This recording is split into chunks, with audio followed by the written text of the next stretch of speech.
We are constantly exposed to people who want to inspire us. It's become so mundane that we often lose sight of how closely inspiration is linked to the divine. The word comes from the Latin root, spirare, meaning to breathe. In Middle English, it referred to the immediate influence of God. Perhaps the first inspiration comes from Genesis chapter 2, verse 7. Then the Lord God formed a man from the dust of the ground and breathed into his nostrils the breath of life, and the man became a living being. By the mid-19th century, inspiration came to be used in the modern sense of someone or something that compels us to follow their example. The religious origin of the word provides a useful frame for contrasting two very different forms of inspiration represented by two popular internet personalities, David Goggins and Johnny Mitchell. Goggins is a former Navy SEAL who is now an ultramarathon runner, best-selling author, and motivational speaker. His style of inspiration is akin to the Old Testament God, requiring sacrifice from his disciples, like Abraham being asked to sacrifice his only son Isaac. You know how you get mentally tough? It's a lifestyle.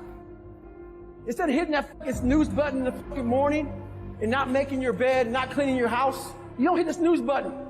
You get up. You don't want to go run, you go run. You don't want to go swim, you go swim. You don't want to make your bed, you make your bed. You don't want to clean your house, you clean your house. You don't want to study, you fucking study.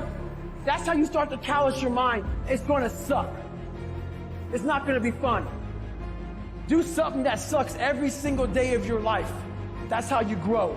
And judgment for those who stray from the righteous path. You see motherfucking Mary Jo? How fat she was? That's what we do. We go back in the hard conversation that you should be having with Mary Jo. Hey, Mary Jo, you fucking gained some weight, huh, sister? Fucking kind of big. That's what I do to myself. A lot of people that we see all day long, we see them. We don't have that hard conversation with them. We walk around. I'd rather you fucking hate me and get better than like me and stay the same. On the other side of the inspiration spectrum is Johnny Mitchell, a former drug dealer who was incarcerated for 2 years, and after his release has become a successful podcaster, YouTuber, and stand-up comedian. His YouTube channel, The Connect, is a look into the inner workings of the criminal underworld.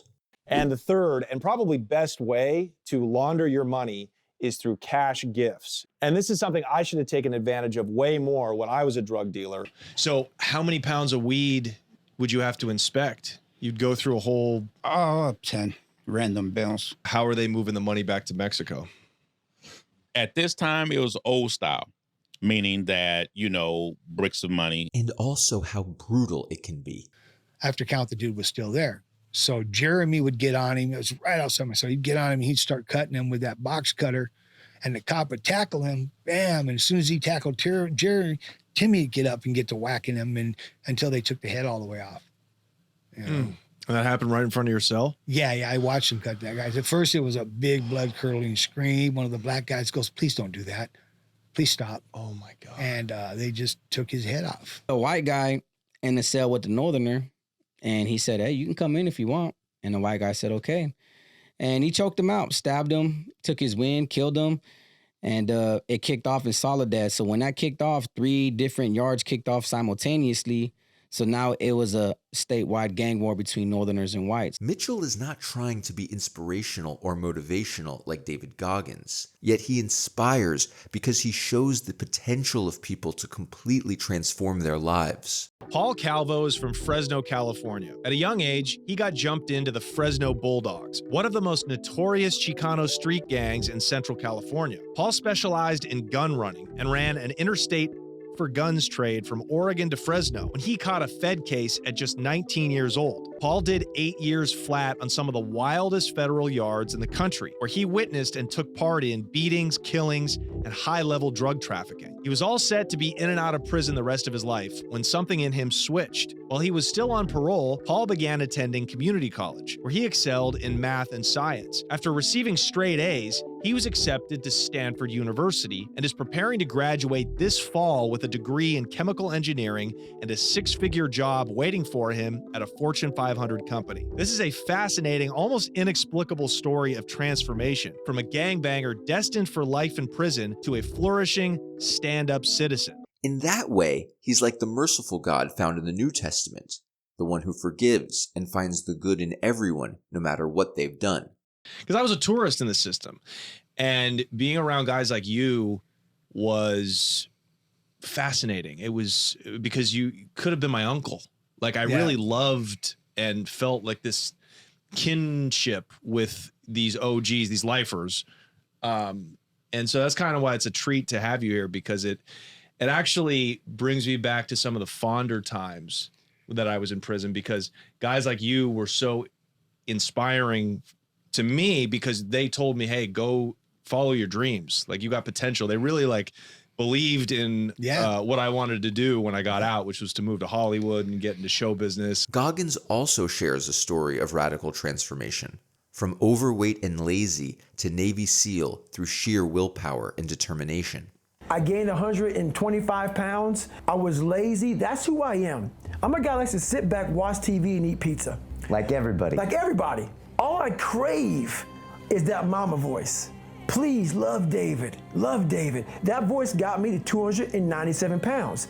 She used to cook for you, too. She used to cook for me. When I got out of the military and I started gaining this weight a lot, my standard breakfast was 8 cinnamon rolls, 6 to 8 scrambled eggs, half a pound of bacon, Fruity Pebbles. That was my standard breakfast. I'm driving home, turn the TV on, and what comes on, Discovery Channel show, and that's where everything changed for me. I was taking a shower, I walked out, heard these guys, and I watched the show. And it made me reflect big time on the piece of shit that I am, and I'm exactly what people said I was going to be. But the fuel for his ferocious drive towards self-improvement comes from a worldview that is laser-focused on the constant danger of letting down one's guard. I'm trying to build people up. I'm trying to armor their mind.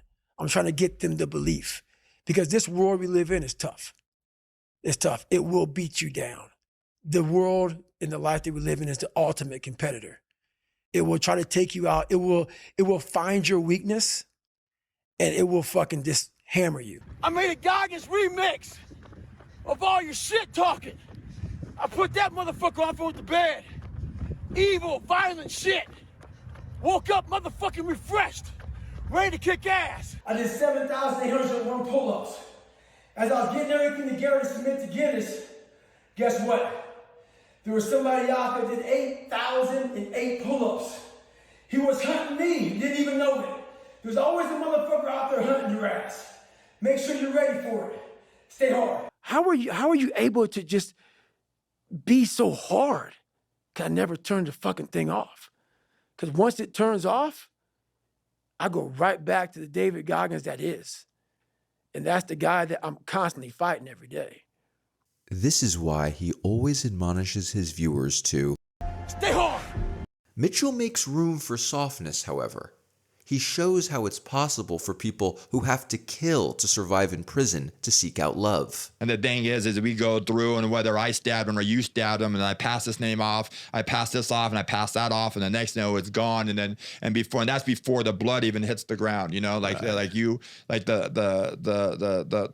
the planning that you see and the patience and all that stuff and the way it works, you know. And so you learned all that from your him, cellie. 100%.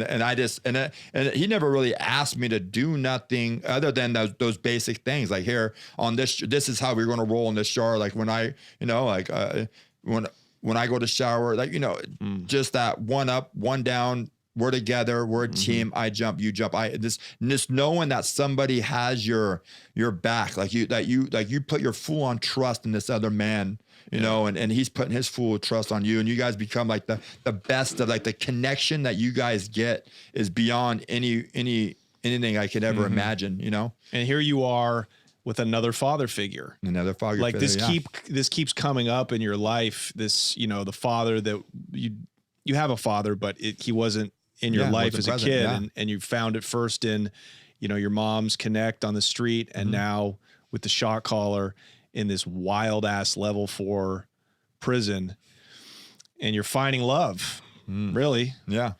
You're finding that missing void that you haven't had for so long, and that's just like that need of a father, of someone to tell me what to do or how to be. As well as honestly grapple with the things that they have done and to seek atonement. Because people would always ask, man, when you think you're going to, you know, blow up, you're going to get to the next level. And I would always say, whenever I pay the universe back for the savagery that I had been a part of prior to. I owe my neighborhood a lot. That's why I never left Houston. I owe them. Mm-hmm. You know, you can't take, because I think about the shortening of the life of people, of people's achievements. The drug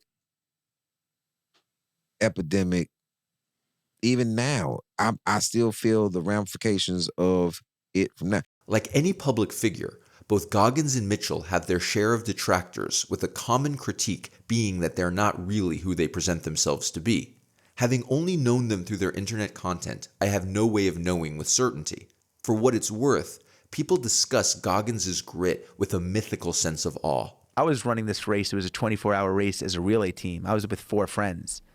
And the format of the race is, you run a mile, I run a mile, whatever team runs the most amount of miles wins the race. He had no teammates. That sounds I'm like him. Where's the rest of the team? That sounds like him. And he weighed a lot at the time. So, I watched him. Weighed a lot. Was he bodybuilding at the time? He was just big, probably weighed 260, 70 pounds, maybe when more. He was deadlifting and all that stuff? maybe even more. So was this the one where he ran 24 hours all around the just to show that he could run 100 miles? Yes. And he wound up shitting himself? Yes. And all that? Yeah, he told me about that. I saw it.